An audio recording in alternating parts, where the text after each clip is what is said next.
नमस्कार। ज्ञान सागर टाइम्स में आप सभी का स्वागत है।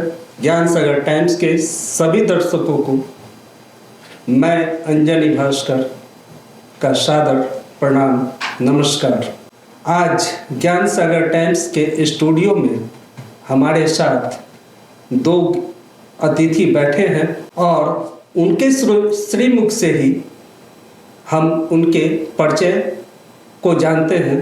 बाल व्यास सुमन, अयोध्या धाम। संजय कुमार सिंह, संस्थापक अध्यक्ष ब्रह्म बाबा सेवा शोध संस्थान निरोधा रावलपुर पटना, सह पॉलिटिकल एडिटर ज्ञान सागर टाइम्स। आइए चलते हैं अब हम लोग अपने वास्तविक परिचर्चा की ओर। परिचर्चा आज जिस विषय पे हो रही है वो विषय वस्तु है प्रभु श्री राम। आज हम प्रभु श्री राम के बारे में, उनके अतीत और वर्तमान से संबंधित कुछ सवालों के बारे में हम अपने दोनों अतिथियों से बात करेंगे। सबसे पहला सवाल हम अयोध्या से आए संत बाल व्यास सुमन जी महाराज से करते हैं। रामायण पूरे देश में, पूरे विश्व में कई भाषाओं में कई वक्ताओं ने, कई राइटरों ने लिखा है, लेकिन ज़्यादातर रामायण तुलसीदास और वाल्मीकि की ही पढ़ी जाती है। तो तुलसीदास और वाल्मीकि के रामायण में राम की छवि में क्या अंतर है, इसके बारे में मुझे बताएं और हमारे दर्शकों को विस्तार पूर्वक बताएं।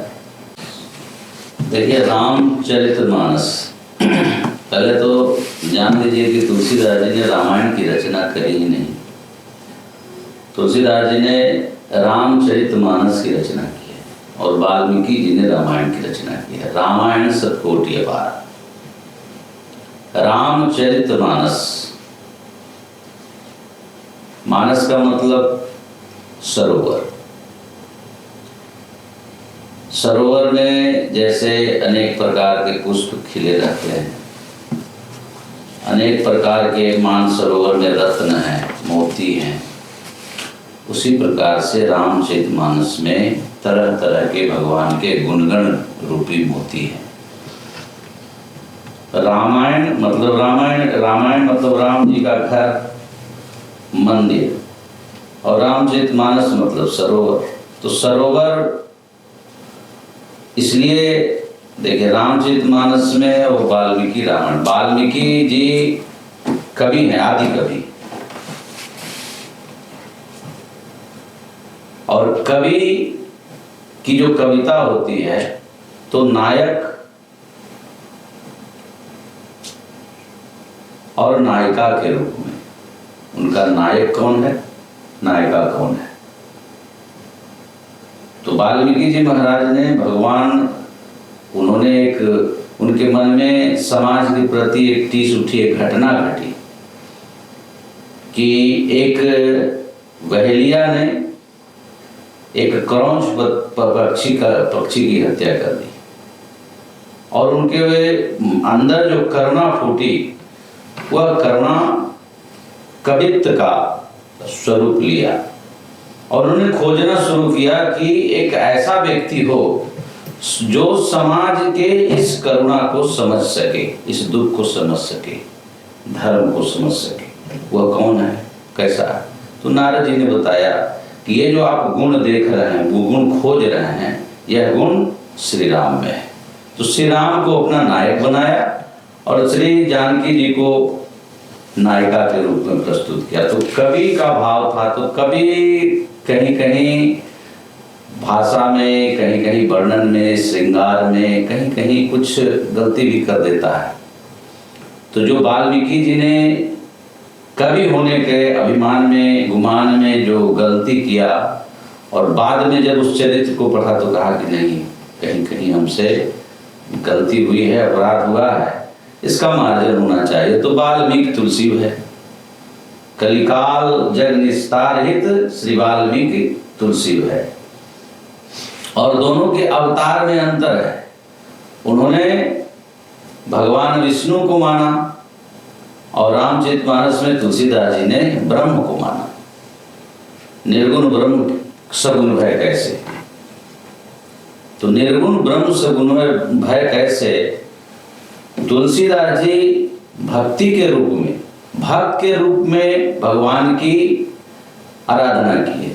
तो भक्त जो वर्णन करेगा उसमें उसकी एक मर्यादा है, वो मर्यादा के अनुसार कर ले। कवि की कोई मर्यादा नहीं।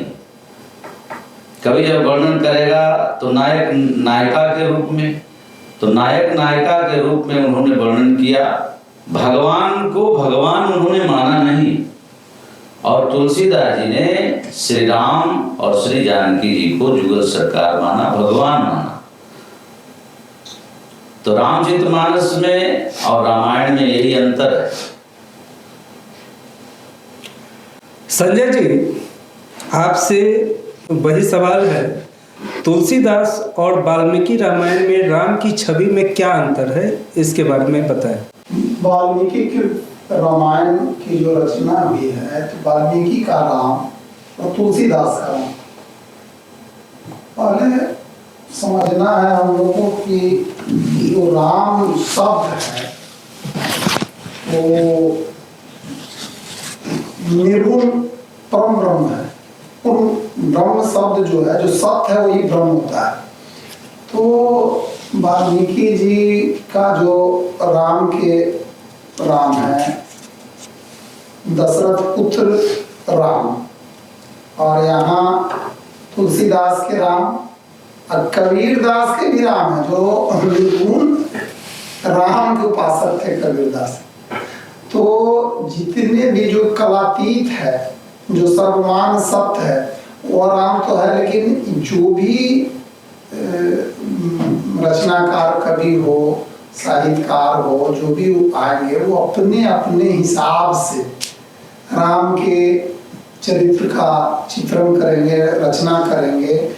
उनका होता क्या है कि जैसे अभी आप देखिएगा कि अभी वर्तमान में आप जब देखिएगा कि पहले का राम का आप फोटो देखिएगा और अभी 21वीं सदी का फोटो देखिएगा, फिर हम लोग जब चले जाएंगे इस धरती से तो 22वीं सदी आएगा ना, तो राम के फोटो को जो है बदल देगा। तो इसका उद्देश्य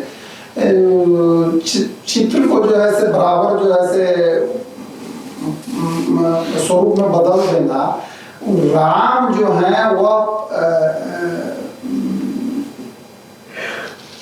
पूर्ण ब्रह्म है, और राम के आदर्शों पर, राम के विचारों से लोगों को लेना देना चाहिए, और उनके आदर्शों पर चलने का संकल्प लेना ही राम के प्रति जो है से, राम की जो है से हुआ क्या कि रामायण की रचना में साउथ के रामायण कुछ अपना वर्णन किए, वाल्मीकि जी कुछ कर दिए, तुलसीदास जी कुछ कर दिए, और जो आए वो अपने अपने हिसाब से किए। ये हमको कहना है कि इसमें ज़्यादा हम लोगों को करने की जरूरत नहीं है, और राम के जो आदर्श जो मिलता है उसी पर हम लोगों को चलने का संकल्प लेना चाहिए। यही हमारे देश के लिए सार्थक सिद्ध होगी। रामनवमी पिछले बार देख रहे थे, बहुत धूमधाम से मनाया गया।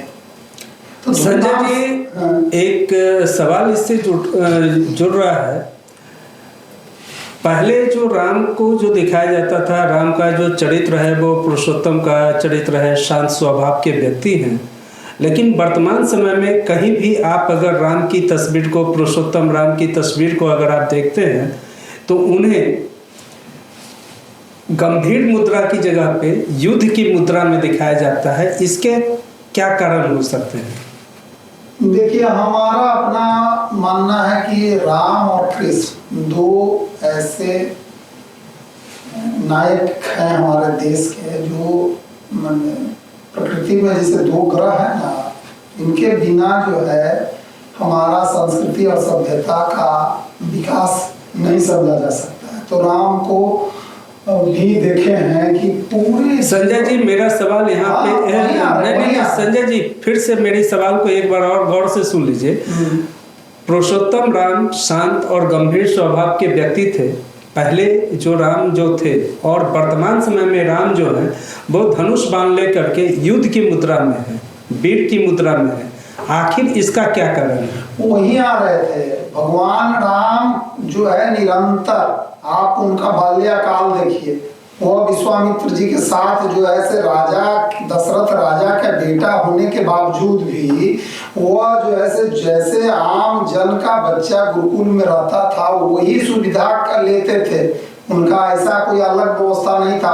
विश्वामित्र के साथ ही पूरे उनका जीवन चरित्र जब हम देखते हैं तो निरंतर देखते हैं कि विश्वामित्र के साथ जो गुरुकुल में शिक्षा ले रहे थे और उसी क्रम में उन्होंने उनका जो है पूरा जीवन चरित्र जब देखते हैं कि वो विश्वामित्र के साथ जा रहे थे तो वहाँ उत्तराखंड में वो जगह है, वहाँ देखे कि ऋषि मुनि का ढेर सब है। तो विश्वामित्र से प्रश्न किए हैं बाल्यकाल में कि इसे ये जो है तो कहे कि राक्षस मार के इनको खा जाता है। तो वहीं से संकल्प लिए है कि जब तक इस पृथ्वी से आसुरी प्रवृत्ति को समाप्त नहीं कर देंगे तब तक हम चैन से बैठेंगे नहीं। उनका पूरा जीवन चरित्र जो है सो युद्ध है, एक मर्यादा में रहे हैं, इसीलिए मर्यादा पुरुषोत्तम राम कहलाते हैं। लेकिन संजय जी, महाराज जी से एक सवाल इस पे बनता है, प्रभु श्री राम का चरित्र जो था पुरुषोत्तम का था, वर्तमान समय में वीर का हमेशा युद्ध के वेश में उनको दिखाया जाता है। दोनों के बीच में आप क्या अंतर देखते हैं महाराज जी? इसके पीछे क्या कारण हो सकता है कि जो आदमी धीर और गंभीर था आज हम उसे वीर, जबकि प्रभु श्री राम कभी भी लड़ाई झगड़ा नहीं करना चाहते थे, वो बात को समझा के बुझा करके काम चलाना चाहते थे, फिर भी वर्तमान समय में हम राम की तस्वीर में धनुष और बाण क्यों लगाते हैं? इसके क्या मूल कारण हो सकते हैं? इसके बारे में हमें लगता है कि भक्त भी भगवान के अनेक प्रकार के हुए। कोई भगवान का सुंदर स्वरूप देखना चाहता है, वो अच्छा लगता है। किसी को श्रृंगार भाव का स्वरूप अच्छा लगता है। तो ही मोहि नाते अनेक मानिए जो भावे। तो ये किसी एक व्यक्ति की भावना हो सकती है। अब रामायण में 7 कांड हैं, 7 कांड में भगवान के 7 रूप हैं। बाल अवस्था में भगवान बालक बने हुए हैं, दशरथ जी के आंगन में विचरण कर रहे हैं।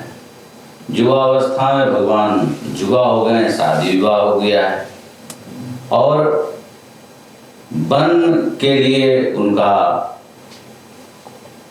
कमर कसा है, और कमर कसने के बाद वहां से निकले हैं तब आरण्य कांड आता है। तो वन में अस्त्र शस्त्र की भी जरूरत है, हिंसक जीव जंतु भी हो सकते हैं। और क्षत्रिय कुल में जन्म लेने के नाते वो तो उनका अधिकार बनता है। और वो केवल आत्मरक्षा के लिए नहीं, समाज कल्याण के लिए वो धनुष्वान। अब उसमें 2 बात है, एक तो समाज कल्याण आ गया, दूसरी बात है कि भक्तों की भी रक्षा करने के लिए भगवान ने धनुष्वान उठाया, अपने लिए नहीं। तो अब मानिए जो उस अवस्था में हैं, कष्ट में हैं, और कष्ट में भगवान को पुकारते हैं, राम जी को पुकारते हैं, तो जो कष्ट देने वाला है तो उसके लिए तो अस्त्र उठाना पड़ेगा। तो उस समय जो उस भक्त को वही स्वरूप अच्छा लगा तो कलाकार ने उस स्वरूप को बना दिया। आगे चल करके भगवान का स्वरूप जो है मांगने का भिखमंगे का आता है, मांगी नाव न के वटाना। तो कहीं कहीं ये भी स्वरूप मिलता है। आगे चल करके भगवान ने गले लगाया है सुग्रीव को। तो मित्रता कैसी होनी चाहिए? तो मित्रता का भाव जिसमें आता है वैसे अगर मित्र तो ही मोहि नाते अनेक मानिए जो भाव है, जो संबंध है भगवान के प्रति मित्रता का, भक्त भगवान का, सेवक स्वामी का, वो सारे भाव जो है चित्र में दिखाए जाते हैं। और अभी का जो परिवेश है जो सरकार है या जो भी है, तो वही स्वरूप अच्छा लगता है इसलिए उसको बना देता है। तो भगवान धनुष्वान रखते हैं, वो तो शुरू से रखते हैं। निज आयुध भुजचारी, अपने आयुधों को भुजाओं में धारण हमेशा वो करते ही हैं। कब किसके ऊपर कैसी आफत आ जाए, कौन मुझे पुकार ले और किसकी रक्षा करने के लिए मुझे तत्पर जाना पड़े, तो इसके लिए हम तैयारी करेंगे। धनुष्वान कारागार में या शस्त्रागार में रहेगा, फिर वहां जाएंगे, वहां से आएंगे, तब तक काम बिगड़ जाएगा। इसलिए भगवान धनुष्वान अपने साथ में रखते हैं और हर समय वीर रूप में नहीं रहते। धनुष्वान साथ में रहता है, लेकिन जो शौर्य का जो प्रसंग आता है तब वो धनुष्वान जब शत्रुओं को मारते हैं तब वो शौर्य। अभी का जो प्रवेश है वो हमें लगता है कि ये भाव जगाने के लिए ऐसे स्वरूपों को दर्शाया जाता है और कुछ नहीं है। आप देख रहे हैं ज्ञान सागर टाइम्स। ज्ञान सागर टाइम्स पर पुरुषोत्तम राम अतीत और वर्तमान पर परिचर्चा चल रही है और इनसे संबंधित बहुत सारी जानकारियां आप सभी दर्शकों को पहुंच रही है। आगे हम चलते हैं अगले सवाल पे, और ज्ञान सागर टाइम्स के पॉलिटिकल एडिटर संजय कुमार सिंह जी से ये सवाल है। संजय जी, वर्तमान समय में पितृ आज्ञा की बात अगर की जाए तो आज बच्चे पिता की आज्ञा को पालन करते हैं, पांव छूते हैं या नहीं छूते हैं, यह हर घर घर की समस्या है। लेकिन पितृ आज्ञा से राम वनवास चले गए और अपने व्यक्तिगत सुखों को भी वो उन्होंने बलिदान कर दिया। उनके साथ जो घटना हुई थी, 14 वर्षों का वनवास, उसके बाद राजा बनिए, तो ये जो घटना हुई थी ये कितना अनिवार्य था और ये क्यों ऐसा किया गया, इसके बारे में बताने का कष्ट करें। देखिए, माता कैकेयी का वचन दशरथ जी से भगवान राम को 14 वर्ष वनवास और भरत की राजी बने, यही प्रसंग है मानस में। और वह घटना समाज में राम को और महान बना दिया। यदि वो घटना नहीं होती तो उसमें देखते हैं हम इस रूप में कि तो जो भगवान राम का जो वनवास का जो उसमें आपका प्रश्न था कि पिता का आज्ञा का वो पालन करके, अभी जो देखते हैं कि अभी जो इस ढंग का कोई वनवास की बात हो या इस तरह का डिमांड हो तो पिता पुत्र का संबंध नहीं होगा, पिता की आज्ञा का अवहेलना कर दिया जाएगा। लेकिन उस समय हम देखते हैं कि भगवान राम ने पिता के आदेशों को मान करके जो वनवास की यात्रा की है, वह अभी तक ऐसा उदाहरण कहीं हम कोई नायक में या कोई धर्म ग्रंथ में या कहीं कुछ नहीं दिखाई देता है। यह बहुत मार्मिक प्रसंग था कि अयोध्या के राजा होने के बाद भी और माता के और पिता के वचनों को मानने का जो काम भगवान राम ने किया, ऐसा उदाहरण भारतीय संस्कृति और सभ्यता में कहीं दिखाई नहीं देता। महाराज जी,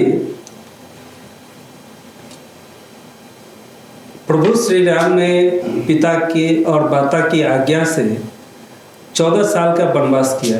वर्तमान समय कलयुग में आज सभी लोग पिता की बातों को अवहेलना करते हैं, उनकी बातों को नहीं मानते हैं, लेकिन उनके जाने के बाद कौवों को अपना पिता बना लेते हैं। पितृपक्ष में कौवों को अपना पिता बना लेते हैं। आप इस दोनों प्रसंग को वर्तमान समय के और त्रेता युग के प्रसंग को जोड़कर बताइए कि क्या यह उचित है।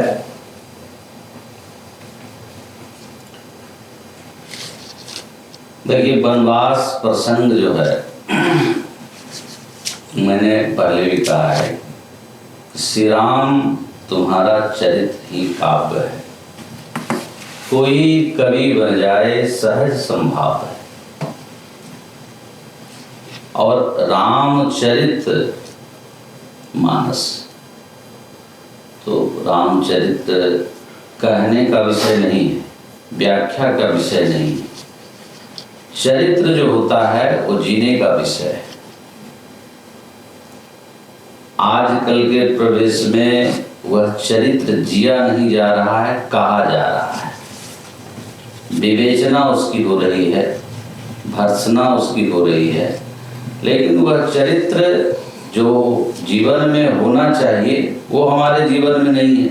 माता पिता पहले उस समय त्रेता युग में माता पिता के वचनों को मानकर पुत्र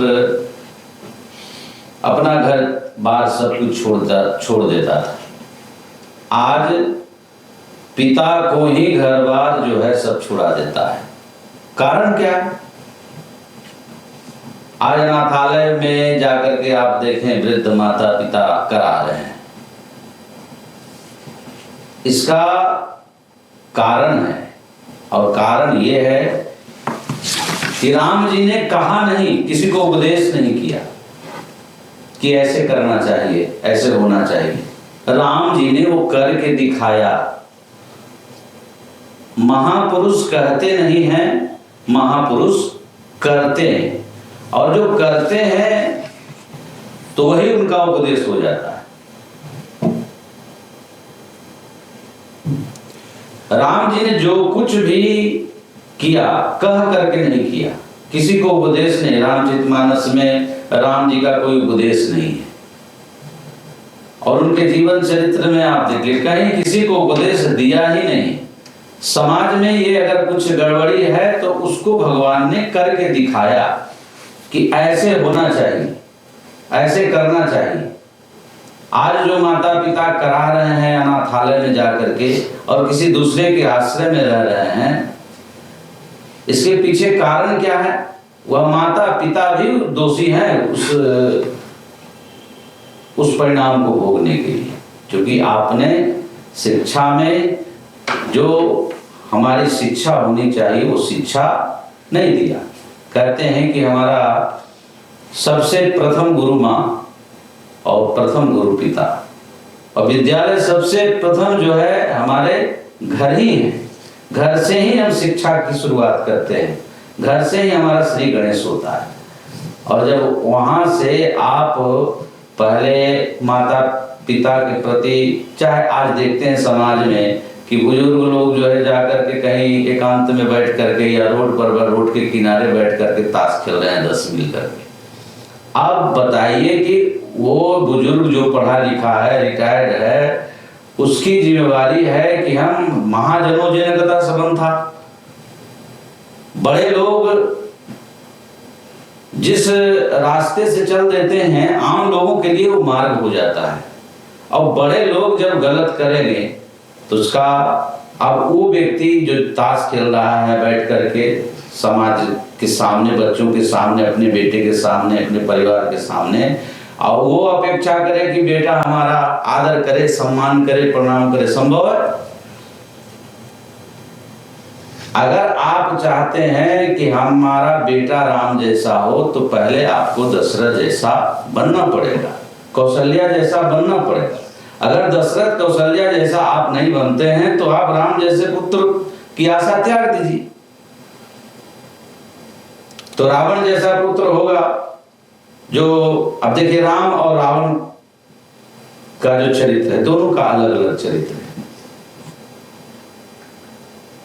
राम जी के यहाँ बुजुर्ग लोग, मंत्री की बात सुनी जाती है, बुजुर्गों की बात सुनी जाती है, लेकिन रावण के समय बूढ़ भय होने तो मरते तो ही, बूढ़ा हो गए होने तो ही तुम्हें मारते, अभी तो केवल कह ही रहे हैं बातों से।